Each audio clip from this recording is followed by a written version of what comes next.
Hello, everyone, and welcome to Full Time, where we take you around the world of soccer locally, regionally, nationally, and internationally. Full Time is presented by the Game Sports Show and powered by the Game Entertainment and Media. You are listening to Season 3, Episode 13 of Full Time. I am your host, Daniel Scarpino, and with me is our co host, Gitano Gallo. Before we begin today's show, Full Time is sponsored by Little Caesars Pizza. With their two locations in Sault Ste. Marie, Ontario, you can download and access the Pizza Portal app so you can enjoy a delicious hot and ready pizza from Little Caesars today. We remind our listeners that recordings of Full Time occur weekly or bi weekly, and uploads to all of our platforms for public viewing and listening occur weekly or bi weekly as well.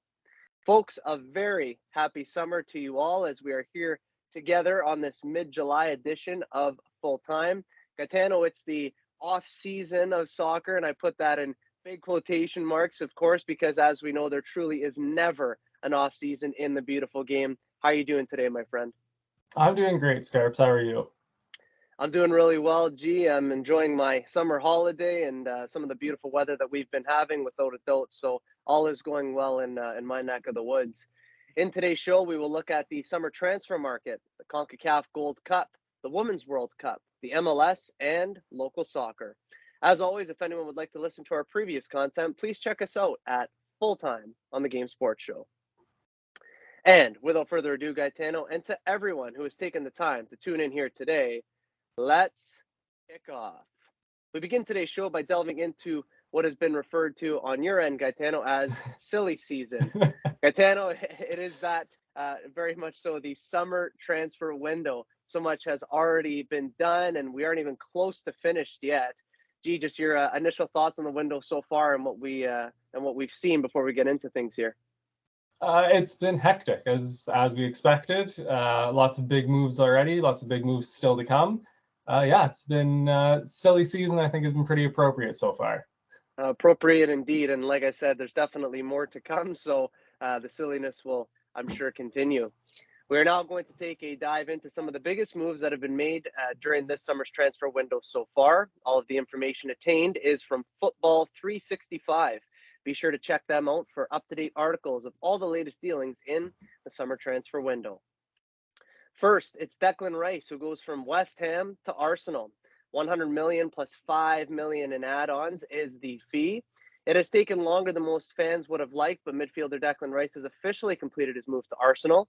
Gee, I am elated about this one personally. The transfer is done and over the line. What are your thoughts here? I think this is a really, really good signing.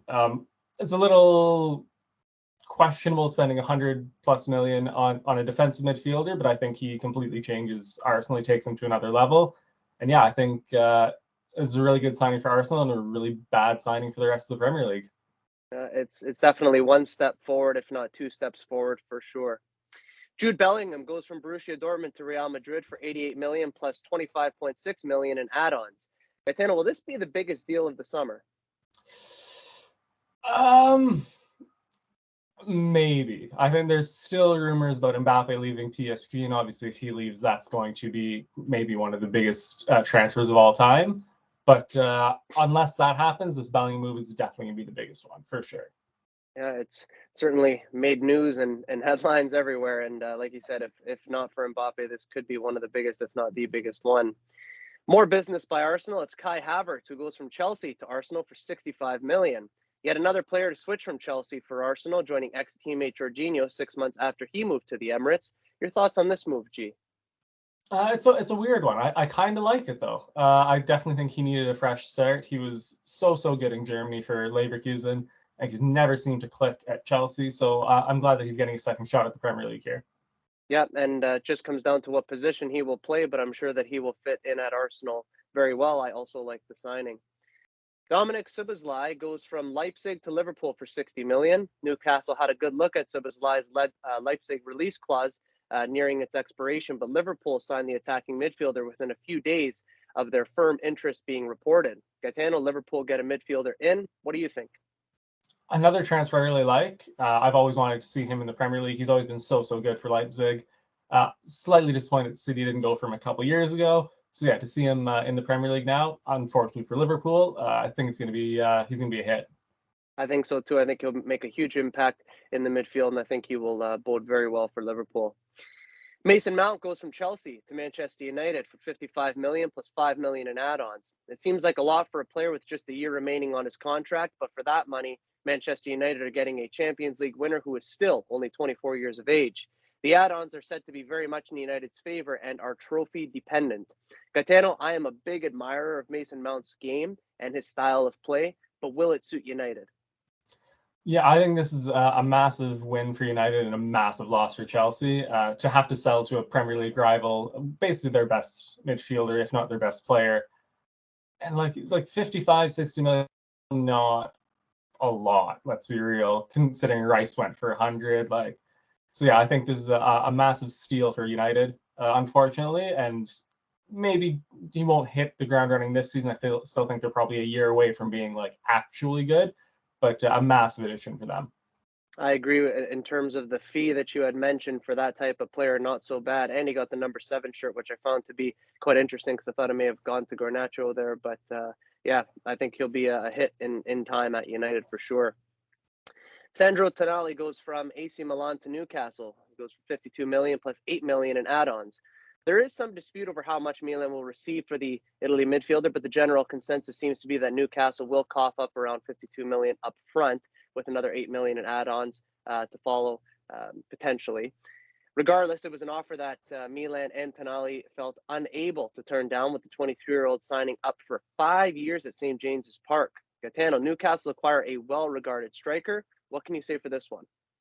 Yeah, he's not the flashiest, so I feel like the fee might get a little might be a talking point for a bit, because like I said, he's not flashy. He's not he doesn't have the best like assists and goals numbers, but the defensive work that he does in that midfield is massive, and I think that's a huge signing for them. I think so too. Christopher Nkunku goes from RB Leipzig to Chelsea for 52 million. Finally, Chelsea have confirmed what we already knew.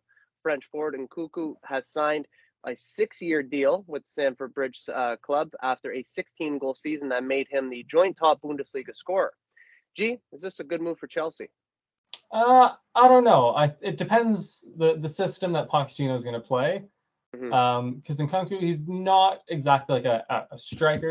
He's more of like a false 9 center forward ish, like a second striker almost. So depending on how they're going to set him up, I think this could either be a phenomenal signing or just another one of Chelsea's long list of terrible striker signings. So really could go either way here. Hopefully it doesn't go bad for him though. Yeah, I would agree with you for sure. It's either going to hit or it'll be a bit of a flop. But I do believe in Pochettino, really good coach. So I think that he'll definitely pick a system that suits him well.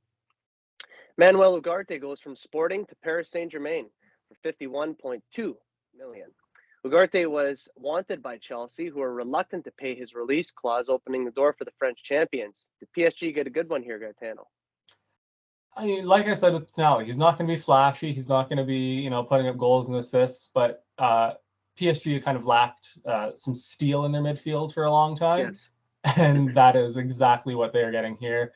I think for the fee that they paid, they're getting probably one of the best young defensive midfielders in the world. I think it's a phenomenal signing.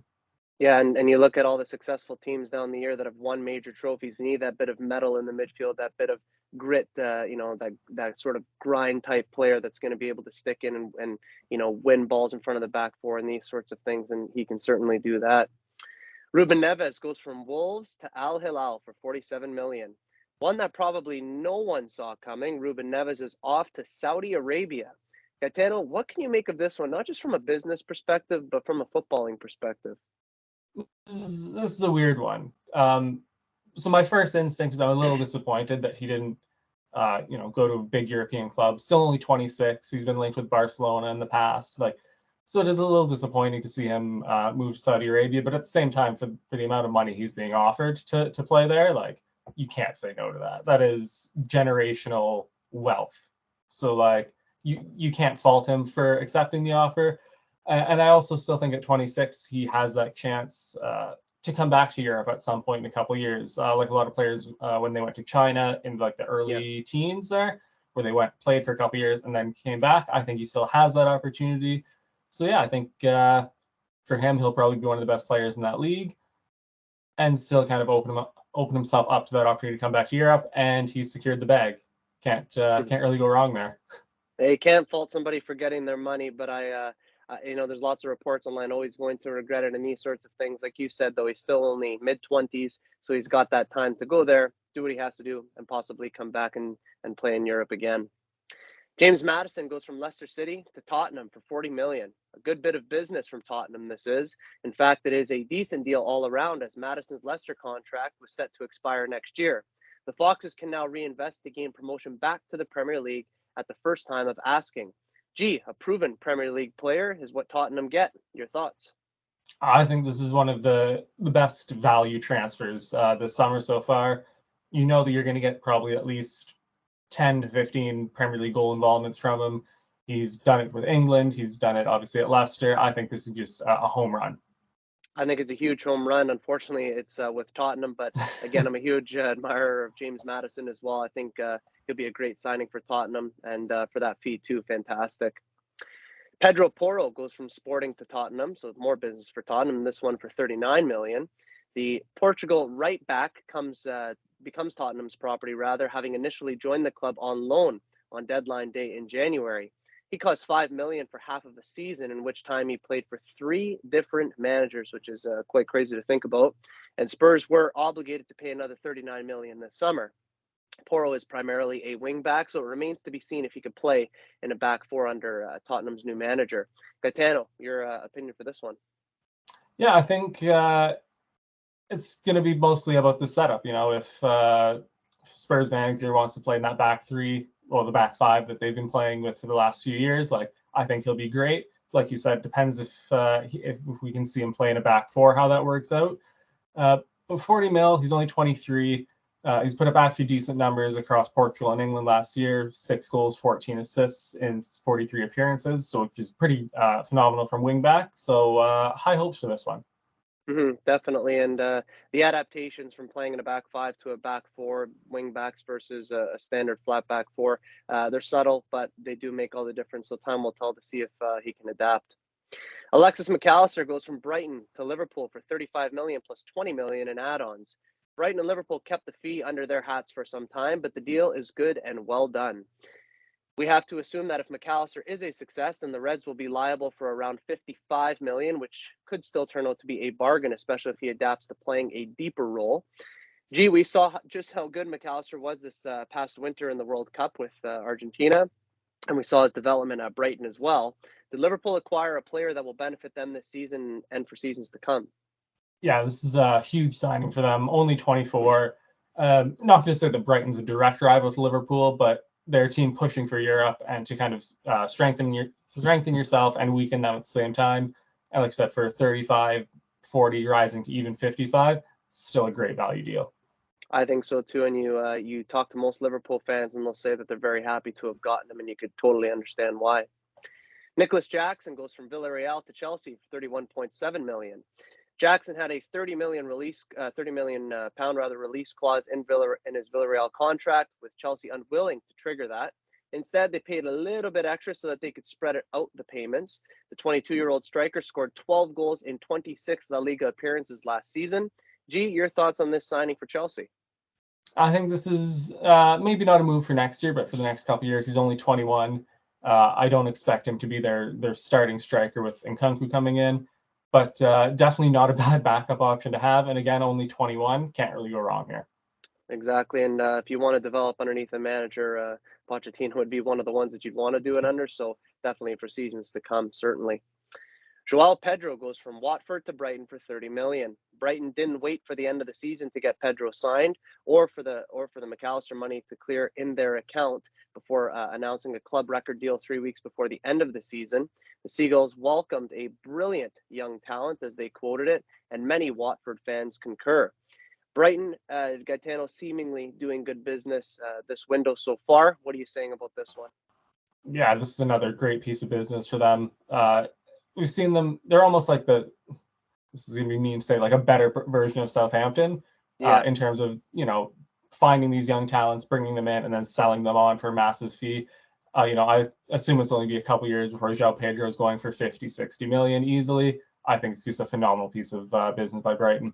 I think it's also phenomenal too. And speaking of Southampton, reports this morning that Jay Adams might be on his way out. So it'll be interesting to see what happens there for sure.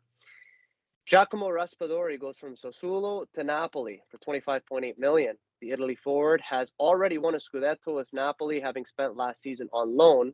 The City A champions are obligated to cough up 30 million to keep Raspadori, having paid 5 million to borrow the 23-year-old for a year. Gee, the floor is yours. Yeah, I think this is a really good signing. Napoli's going to be competing on all fronts next year after winning the Scudetto. So I definitely think having some backup for Victor Osimhen is needed, and Raspadori is great. Had 6 goals, 5 assists, and 35 appearances in all competitions last year. It's perfect off the bench, and he's only 23. Yep, and you need that strength and depth if you want to continue to compete, don't you? So definitely a good bit of business there. Terem Moffi goes from Lorient to Nice, 25.8 million. West Ham and Bournemouth both wanted Moffi back in January, but the Nigerian forward opted instead for Nice, who must pay 30 million, having borrowed him since last January.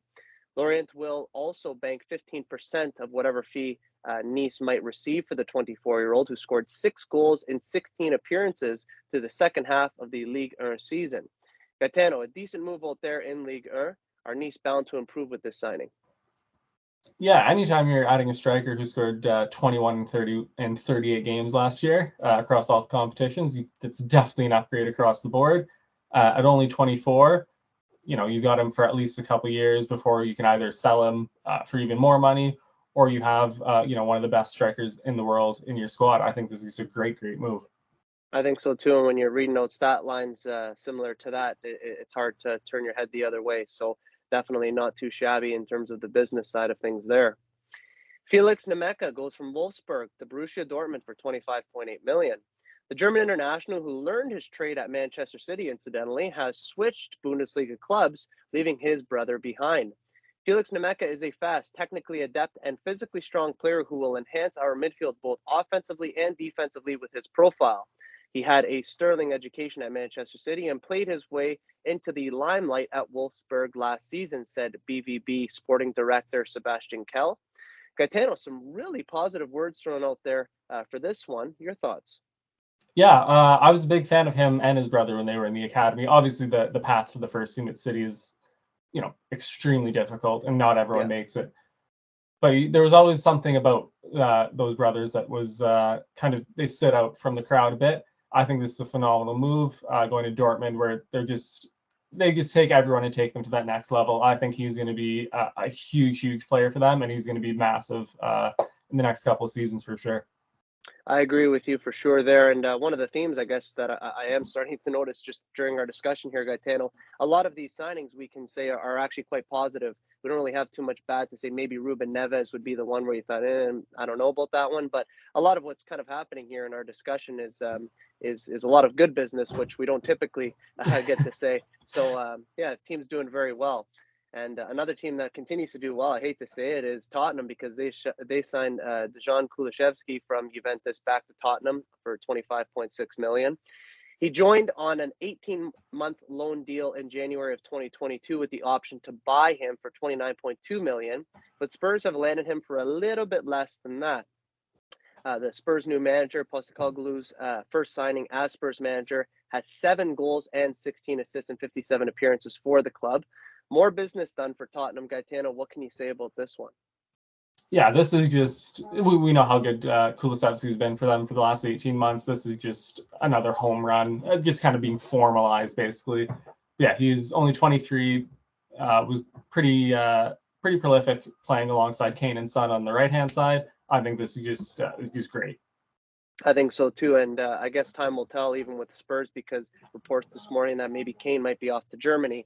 Time will tell there. Do I think it's going to happen? No, but I also agree that if you're looking at Son, Kane, and Kulusevski playing there again, I think that's a fantastic front three. Mateo Kovacic goes from Chelsea to Manchester City, 25 million plus 5 million in add-ons. Gaetano's got to be definitely happy about that one. Chelsea received a decent fee for a midfielder with just a year left on his contract. Manchester City get Kovacic for a relatively small fee, and Kovacic landed himself on his feet by joining the best team in the world. Gaetano, how do you feel about this one personally? I think this is a great signing. not the flashiest, but with Ilkay Gundogan out the door now, obviously it's not a like-for-like replacement, but bringing in someone with Premier League, European, and international experience like Mateo Kovacic, you can't ask for much more. And Pep always takes guys to that next level, and I'm really excited to see what level Kovacic can hit under Pep. Yeah, I think the evolution of his game is just going to heighten, and I think for me, anyways, I love Mateo Kovacic. I think he's a fantastic player internationally when he played at Chelsea too. But I think his game is going to take new heights underneath Pep's as well.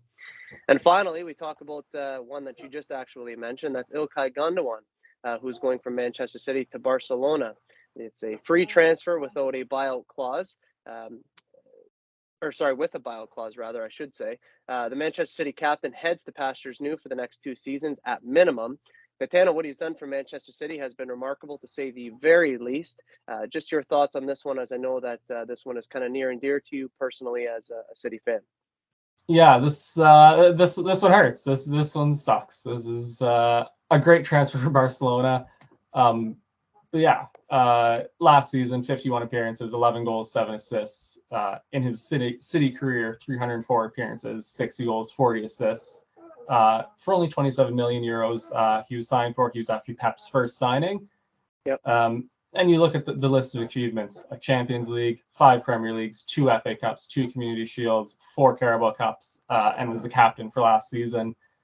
Yeah, we're going to miss him so much, especially the back half of the season. Like we talked about in kind of April, the Kyle Walker quote came out that in March he turns into Zinedine Zidane. Like, you know, in 2021, he had 13 goals from midfield in the Premier League alone, winning back-to-back Player of the Month. And that's when he was playing as kind of almost a false nine when Aguero and Jesus were both out. You know, fired us to the title then. In 21-22, again, 8 goals in the Premier League, 2 of them in the last 6 minutes against Villa to win us the league in the final day. Just, you know, one of the best moments in the club's history. And then last year, scored braces against Leeds and Everton in our final 5 games to fire us to the Premier League. And just lastly, I just want to look at his last City appearances. So his last appearance at the Etihad lifts the Premier League title as captain. His last appearance in England for City, scores a brace in the FA Cup final against United. And then his last appearance for the club ever, captains us to our first Champions League, completes the treble. Just a fairy tale ending for him. Yeah, he's one of the best captains, one of the best players I've ever seen play for City. He's a top 10, probably top 5 midfielder in the Premier League's history. Yep. He's just phenomenal player, and I'm absolutely heartbroken to see him go. Yeah, and just as an outsider kind of looking in, I feel there's only a few players on the planet you could say this about. He's one of those players that's impossible to hate.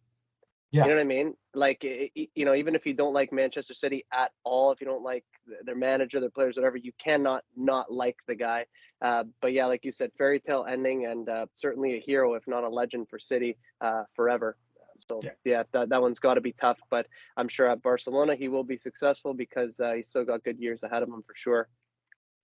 And G, of course, we did not cover every single signing this transfer window so far because there's been so much. And of course, as we know, there's much to come. But were there any transfers that we didn't discuss that have caught your attention? Yeah, so Jurrien Timber from Ajax to your Arsenal, 22 years old, center back, can also play on the right and also step into midfield on a 40 million euro fee. I don't hate that at all. It's a definite upgrade from it was like Tomiyasu and Ben White playing right back, like that center back right back hybrid role. That's a massive upgrade there. And like I said, for 40 million, that's not pennies, but it might as well be the way Arsenal have been spending this summer. Definitely. I think I was reading a report, most expensive predicted starting 11 to come in the Premier League this season. And there's also talk now with Timber coming into the squad that Ben White is going to move into that sort of John Stones role that he had this season at Manchester City. So we'll see what happens there, but definitely a good signing.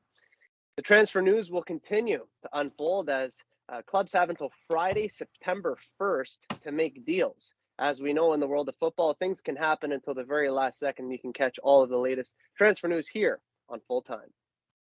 Heading over to the CONCACAF Gold Cup, it's Mexico and Panama who have reached the Cup final, which is set to go this evening. Sunday, July 16th at 7:30 p.m. Eastern Time. Mexico found their way to the Gold Cup final after beating Costa Rica 2-0 in the quarterfinals and beating Jamaica 3-0 in the semifinal. Panama easily handled Qatar in their quarterfinal by a score of 4-0. Panama won their semifinal against the USA in penalties after their match ended 1-1. It was Panama who would win on penalties by a score of 5-4. Gitano, before we preview this Cup final, it would be right, or it wouldn't be right, I should say, if we didn't talk about two things. And first, of course, because Full Time is based in Canada and we are Canadian, let's talk about the Canadians here for a minute. They finished the group stage with 2 draws and 1 win. They lost in penalties against the USA in the quarterfinal, unfortunately. G, I'll start by getting your opinion on this specific item here. In terms of a grade level, what would you grade, or what grade would you give Canada in terms of their performance at this tournament? It's hard to say. It was a disappointing tournament. 1 win and 2 draws in the group stage is not great, and then obviously going out not just in the quarterfinals, but to the States in the quarterfinals, leaves a sour taste in the mouth for sure. But on the other hand, this was, I don't want to say the B squad because there were a lot of the major players in there, but no Alphonso Davies is huge, obviously. And we saw players like Dane Sinclair kind of, take center stage. It's kind of the time for that next generation to take the spotlight. So like, I'd say like a B minus, C plus, So there's some good, some bad, not great all around, but hopefully kind of the start of a learning curve here. Yeah, I think a learning curve is definitely a good way to put it. And I'm just going to go just slightly harsher than you. I'm going to give it a C, Gaetano, because you can't call it an F because they didn't fail. They reached the knockout round, and technically speaking, they didn't lose a match in the 90 minutes on 4 different occasions. That said, in the group stage, they did concede 4 goals in 3 games, and in my view, they were a little bit underwhelming against Guadalupe and Guatemala, picking up draws there, which I believe that they should have won. And against Cuba, they didn't seem as though they were nearly at their best either. And the knockout game, as you said, leaves a sour taste in the mouth for sure against the States. But that was probably their best performance. And it still just wasn't quite good enough. So I give that their overall performance a C. Not the worst, as you said, but certainly not the best, but a learning curve. I think that's really a good way to put it. And Gaetano, we have many, many American friends on our show. So we'll chat here about the United States. They finished the group stage with 2 wins and a draw and were incredibly commanding, scoring a total of 13 goals in those 3 games. Both of their knockout games went to penalties before eventually being eliminated from the tournament. They beat Canada in the quarters, but lose to Panama in the semis. What can be said for the States in this tournament, G? Yeah, so kind of similar to Canada, where they didn't bring the A squad, they didn't bring the top players, but they still got some pretty good showings out of some kind of young and fringe players in their squad. Yep. So I definitely think they'll definitely take a lot more positives from this than Canada, for sure. They definitely played great. Obviously, going to semifinals, not something to disregard. But obviously, they would have liked maybe just a touch more quality from, especially up top. They scored 13 in the group stage, but then only the 1 against Canada and the 1 against Panama. You want them scoring those big goals in the big games. So yeah, I would say probably again like a B minus. They're obviously going to be disappointed to have not won the tournament, but that's how it is. Yeah, absolutely. And I'm also going with actually your first score there. I'm going with a B for them. They were, I guess you could say, technically nearly there, but tournament football is a really, really funny thing. Sometimes you can just scrape by and continue to get through, and sometimes you flirt with a little bit of danger when you do that, because like you said, if you're not going to score the big goals in the big games, you're flirting with danger. And in this case, the States get knocked out on penalties, but they did show themselves once again that they can be a prolific side at this level. And if they get their top guys back, which of course they will do in due time, then they're going to be a prolific side once again at even bigger tournaments. And G, the CONCACAF Gold Cup final goes tonight. Who will win out of Mexico and Panama? Floor is yours. I'm going to take Mexico. I think they just have a little more quality around their squad. I think they're just kind of on a little bit of a better run of form heading in here. So I'm going to go with Mexico. Yeah, I'm also going with Mexico. They seem to be a good outfit this tournament, and like you said, just a little bit of a little bit more quality around the squad, maybe a little bit more experience. So we're both going to take Mexico there. Once more, the CONCACAF Gold Cup final goes this evening between Mexico and Panama, and that's this evening, Sunday, July 16th at 7:30 p.m. Eastern Time on your local television sports network. This is Daniel Scarpino and Gitano Gallo, and you are listening to Full Time on the Game Sports Show. A reminder that Full Time is sponsored by Little Caesars Pizza. You can download and access the Pizza Portal app for any of the 2 locations in Sault Ste. Marie, Ontario. Have a delicious, hot and ready pizza from Little Caesars today. Keeping it international, it's the Women's World Cup, which is set to kick off this Thursday, July 20th. Gaetano, summer footy is nothing short of awesome. Definitely gives us something to watch. How much are you looking forward to this great tournament, sir? I am super excited for this. Any World Cup, men's or women's, I'm all in for. But especially this when Canada has a legitimate shot at winning it, adds that little extra spice to it, and I'm really looking forward to it. Me too, man. And again, tournament football is so much fun, whether men's, women's, at the World Cup level. Outstanding. Really looking forward to it. Really excited. What we'll do here is we'll list out all of the teams competing at the tournament, and we will give our top teams for who we believe will be in the mix of things to come at the end of the tournament. The teams competing in the Women's World Cup are New Zealand, Norway, Philippines, Switzerland, Australia, Canada, Nigeria, Republic of Ireland, Costa Rica, Japan, Spain, Zambia, China, Denmark, England, Haiti, Netherlands, Portugal, United States, Vietnam, Brazil, France, Jamaica, Panama, Argentina, Italy, South Africa, Sweden, Colombia, Germany, South Korea, and Morocco. Gaetano, before we get into our picks, according to CBS Sports and Sportsline, the odds-on favorites to win the tournament is the United States. Behind them, only narrowly, is England. After that, we see the likes of Germany, Spain, and France being in the second tier of teams to challenge for top honors. In the third tier, it's Australia, Sweden, and the Netherlands. In the fourth tier, which shows sort of an outside chance of challenging for winning the tournament, is Canada, Brazil, and Japan. After that, it is more or less a lottery for who might be able to play in the knockout rounds. Gee, these are the betting realities, but who do you think out of the teams in this tournament will be competing towards the end of the competition? I think, first of all, that's harsh on Canada. We've got a really good Yeah. squad. I know we're missing Janine Becky due to injury, but yeah, fourth tier, that's a little harsh. So obviously the States, barring catastrophe, will be, in and around the final. Again, England, Germany, obviously great shouts. I do think Jamaica, they're a little bit of a weird team. They're not kind of a fully even team across the board, but Bunny Shaw up top for them is just prolific. And I think if she gets enough good service, Jamaica might just outscore everyone. So I definitely don't hate their chances. Maybe not to win it, but to kind of push maybe a quarterfinal, semifinal if they get lucky. And then again, harsh on Brazil to not have them, kind of in that contenders bracket because they're just always up there. Yeah, I was looking at the betting odds, and it was doing my head in a little bit because who do you pick, and who do you think is going to go? And like you added the element of luck in there. Could a team like Sweden sneak through? Could a team like Japan sneak through? You just never really know. But I also agree that the United States and England are going to be around those two more prolific teams in the tournament. I think that England has some key injuries though, unfortunately, so that could hurt them.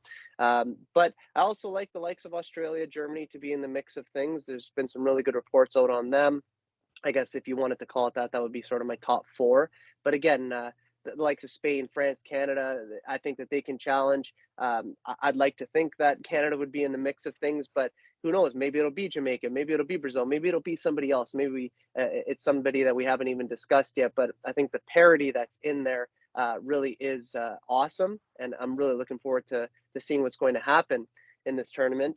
And Gaetano, if you just had to say right now, before the tournament begins, we have a few days before it kicks off, who will be crowned the winner come the end of the tournament, and ultimately, who are you taking?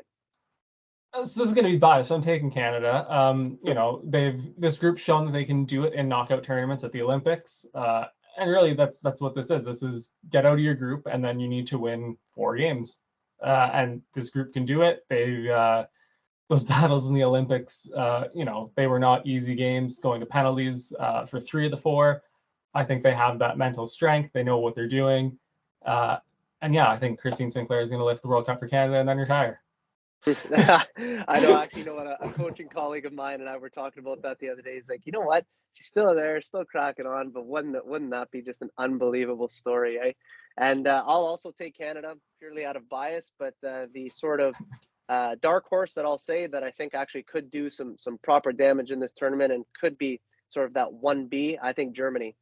Just seeing a lot of reports there that that they've got a squad ready to go, ready to play, and I think that they could do incredibly well at this tournament. Again, once more, the FIFA Women's World Cup commences on Thursday, July 20th, on your local television sports network. Gitano, the MLS season continues to crack on as we are in the midst of summer. Right now, it's Cincinnati atop of the Eastern Conference, and they are rather clear with an 8-point gap. In the Western Conference, St. Louis is at the top with three others just chasing in behind them, so a much tighter race in the Western Conference. What can you make of those teams that are standing tall at the top right now, Gaetano? Yeah, there's been some, I don't want to say surprising quality, because we've known the MLS has been getting very good for years now. But there's some like legitimately very good teams in MLS right now, and I think, is it the CONCACAF Champions League? Still have they changed it yet? I don't know if they've actually changed the name, but yeah, there would be that. Yeah, I can definitely see like a couple of these teams, competing and going very deep in the Champions League next year. Yeah, there's some real quality here. Definitely, and it would be remiss, I would say, if we didn't talk about Toronto FC. Although I don't really want to, unfortunately. But if you're going to highlight the good moments in the club's history, you're going to have to talk about the down ones. They are currently second from bottom in the Eastern Conference, with 24 games having been played. They've only won 3 games. You know, that is correct. They've won 3 games. And Gaetano, I'll ask you this sometimes. Not just in football, but in sport in general. You go through these horrific seasons only to have glory waiting for you shortly thereafter in seasons to come. Is this a case of Toronto FC being destined for something really good in the coming seasons, or is this something that we're looking at thinking, oh, this could be a huge disaster? Unless they can kind of figure something out and start turning things around, they're just going to be run further into the ground. Like the bad leading to the good, I feel like was kind of when the club started to 2019, when they were horrific, and then slowly kind of built themselves into competitors, and then 3 MLS Cup finals in 4 years, winning one of them, winning a treble. And then it was like we had like the blueprint, like, yeah, this is how we do this. And then Bill Manning took over, and it just kind of all fell apart. Mm-hmm. The squad is just so imbalanced in how it was built. We've seen our best young players leave the club and succeed elsewhere, while we bring in older players who are just significantly worse. You have 2 designated players, in Insigne and Bernardeschi, who are great, but one plays on the left, one plays on the right, and we have nothing in the middle, whether it's a midfielder or a striker connecting the 2 of them. So they're just kind of both on their own little islands. Yeah, it's just bad. It's just all around bad. And if they don't turn it around, and I'm not going to say what I want to say because this is a family-friendly show, but if they get their heads out from somewhere where they're not supposed to be, if they don't do that, like, it's just going to get worse and worse and worse. Yeah, I happen to agree, and unfortunately, I have to agree. But it is very much a case of, like, even before the season started, like a dummy, I'm saying, oh, they'll challenge for a playoff spot. I don't think they'll do super well, but they'll challenge for a playoff spot. They're gonna just hopefully not come bottom. You know what I mean? Yeah. It's definitely a tough spot, but they've got to figure a lot of things out. They've got to get balance in the squad, and I think the point that you made, the spine of the team down the middle, I think that's going to be the biggest point to address, because you can have the likes of Bernadeschi, you can have the likes of Insigne playing in the wide areas, but you can't leave them on islands by themselves, because they're only going to be able to produce moments of magic from time to time. You need core in your squad, you need stability, and I think hopefully with some of the changes that apparently are incoming and are imminent, I'm hopeful that things can turn around at Toronto FC, because it's certainly painful to watch. We were out last night and we were getting the updates on our phone, and again, it was dreadful. So another sort of miserable result, but hopefully things can turn around there soon time. And folks, it is now time for a local soccer update. Men's and women's, as well as youth soccer, find themselves at the midway mark of their respective seasons now that we are in mid-July. Gitano, you have been playing this summer, and got to see you at the pitch the other day. How have you been enjoying the season from a playing perspective? Yeah, it's been good so far. Not with my normal team, which is a little disappointing, but enjoying the new challenge, playing with some new players, some very good players, I might add as well. So yeah, it's been a good summer so far. How about you? All has been well this summer for sure. I think the balance of games has been really good. We've been able to play in a couple of tournaments and these sorts of things. So really been enjoying the footy, and as I said at the beginning of the show, been enjoying the nice weather that we've been having. So it's been nice to get out to the pitch. Got another couple of games this week. So yeah, I've been really enjoying the summer so far. And Gaetano, it's at this point every year where for me personally, I kind of look at things and it humbles me a little bit because uh, you know I've had to look at the aspect of time lately for a variety of different reasons. And at the risk of sounding negative, once this time of year rolls around, technically speaking, we could say that half of our summer is gone. So we Don't sort of don't see don't that. talk like that. I know, it's sort of it's a negative way to frame it, but you kind of see like in the distance, like the fall is kind of creeping around the corner, and you know, I, I'm like you in the sense that I've really been enjoying the summer season. Of course, I've been enjoying the footy, the nice weather, all of these sorts of things. And I would like to say long may it continue, but as much as there is left for summer, I hope that it does continue to go in the way that it has gone, because it has been a great deal of fun. Everyone can catch a variety of soccer in Sault Ste. Marie, Ontario from Sunday to Thursday evenings at Strathclair Park, Superior Heights Soccer Field, and Tom Tipton Park. And in other local soccer news, this past weekend here in Sault Ste. Marie, Ontario, the first ever Coppa di Giovanni soccer men's tournament was held at Strathclair Park. Divisions existed for men's in an open division as well as an over 35 division. The Coppa di Giovanni used to strictly be a youth tournament in Sault Ste. Marie, Ontario from many, many years ago. When the youth tournament was created several years ago, the now late Tony Celli hosted this tournament for youth soccer teams to travel up to the Sioux from across the province of Ontario and beyond. This year's tournament, being the first of its kind in the men's division, was done in honor of Tony Celli. The yearly youth tournament ended several years ago and had never since returned at the youth level, or any level for that matter. That said, it was this year, 2023, that Sioux soccer executives decided to kickstart this tournament for men's divisions. Incidentally, the Sioux soccer executives intentionally aligned the first ever Coppa di Giovanni men's soccer tournament with the Italian festival that took place at the Roberta Bondar Pavilion that exact same weekend. A humble brag that my team, Tassie FC, did win the open division, and it was Sudbury who won the over 35 division. Both of the winning teams won a total of $3,000 in prize money. The runners up, finishing in second place, collected a check worth $500. Man of the match awards were handed out after each game. Tournament MVP, top goal scorer, and best goalkeeper awards were handed out in each division as well at the conclusion of the Cup finals last Sunday. Children's activities were up and running at Strathclair Park throughout the weekend, as well as a beer gardens for adults. Whilst the tournament doesn't have the intent to go back to the youth competitive stream as it once did under the late Tony Celli, the tournament will continue next year as it plans to attract more teams from across the province and hopefully even the United States in the men's division. Additionally, the tournament will be adding in a women's division next summer to accompany the men's division. Gaetano, having gotten to play in this tournament myself, I have to say that it was unbelievably well organized. Everything was up to an incredibly high standard, whether it was how the pitch was maintained, and we don't get to say that often in the Sioux because it's just the way that it is. But the pitch was really good. The music being played throughout the weekend, the atmosphere, the people from out of town, the scheduling, just was top class, and it truly felt like a soccer festival, and that's exactly what it was. How great is it for our community here in the Sioux to host an event like this in this particular sport? Yeah, it's awesome. I managed to go the Saturday morning, catch a couple games, see a few people, and yeah, it was not what I was expecting. Normally, sporting events like that organized in the Sioux usually don't end up looking that nice. uh, you know, so it was great to see. It was a really fun atmosphere. I would like to hopefully see maybe the youth tournament come back. Maybe not next year, but in a couple years, because if the men's tournament this year and if the women's tournament next year kind of are anything to go by, then I definitely think we should definitely be running this. Like the city should be running this way more, like make it bigger, give the kids the opportunity, and yeah, I think it was just phenomenal. Yeah, definitely. There was a lot of positives to take from the weekend. I think the planning and prep and organization that went into it really made that happen and sort of brought it to fruition because everyone you talked to at the pitch throughout the weekend said, "Oh, this is really, really nice. This is really well done," and it truly was. An even better outcome, other than the footballing side of things, was on a donation front. Sault Ste. Marie Soup Kitchen was the charity that all donations would go to in this tournament.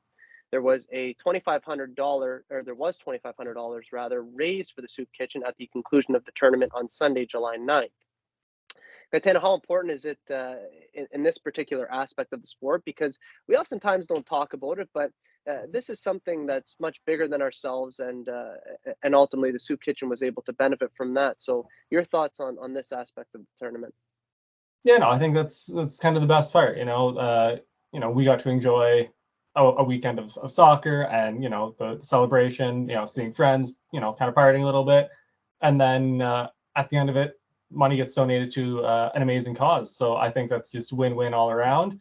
And if it was $2,500 this year, hopefully next year we can get maybe to 3 or 4, and we'll keep it going from there. Definitely, and it's all about the progression. So for it to be the first year this tournament has run, for the success that it has, hopefully the trajectory is just continuing to go upwards. And finally, Gaetano, it's people like the late Tony Celli who are pioneers, if you will, for soccer in our community. And I guess if you take a look at any community globally, pretty much, we see that there had to be at least one person who sort of spearheaded sports and brought them to new heights. Mr. Celli certainly did that in Sault Ste. Marie, Ontario, and his legacy is continuing to live on and will always live on for that matter. Obviously, with any tournament, you need the volunteers, you need the commitment, and you need the time. But we know that this sport is special beyond words, as we talk about on full time all the time. Gaetano, just how big can this tournament expand to in the coming years, in your opinion? I mean, hopefully, I would like to see teams, from Southern Ontario, get teams from Toronto and the GTA up here, get a team from Michigan here. Let's make it a real big event, make it a huge tournament. We've seen the city host some relatively big hockey tournaments before. I definitely think it could get to that level easily. Definitely, and as long as the commitment is there from everybody in the community and the soccer executives, etc., I think we can certainly get to that point without doubt. A job well done to everyone this past weekend who participated, helped run, and came out to the Coppa di Giovanni soccer tournament. Hopefully, as we said, next year will be even bigger and even better. This is Daniel Scarpino and Gitano Gallo, and you're listening to Full Time on the Game Sports Show. A reminder that Full Time is sponsored by Little Caesars Pizza. You can download and access the Pizza Portal app for any of the 2 locations in Sault Ste. Marie, Ontario. Have a delicious hot and ready pizza from Little Caesars today. Ladies and gentlemen, that is Full Time. As we conclude today's show, we want to say humbly thank you for tuning in and being with us to talk about the beautiful game. It's your support, very much so, that keeps this show running year round. Gee, a great time this morning, my friend. Thank you very much. Oh, no problem, Scarps. Sunday morning, beautiful weather. Got to play soccer tonight. Perfect way to start the day. Totally, man. Absolutely. Couldn't agree more. A reminder to our listeners that the next episode of Full Time will be recorded the week of August 7th, 2023. In that show, we will preview the upcoming season in Europe's Big Five. We'll analyze the transfer window. We will glance at the MLS, international football, and local soccer. As always, we will keep everyone up to speed with all of the happenings in the world of football. For weekly content, make sure to hit like, follow, and subscribe to all platforms of both the Game Sports Show and the Game Entertainment and Media on YouTube, Spotify, Apple Music, Facebook, Instagram, Twitter, TikTok, and Podbean. Be sure to check us out at our website at www.thegamesportshow.com. That's www.thegamesportshow.com. For Gitano Gallo, my name is Daniel Scarpino, and thank you for tuning in to Full Time. We look forward to seeing you at kickoff next time back here on the Game Sports Show and the Game Entertainment and Media. Best always.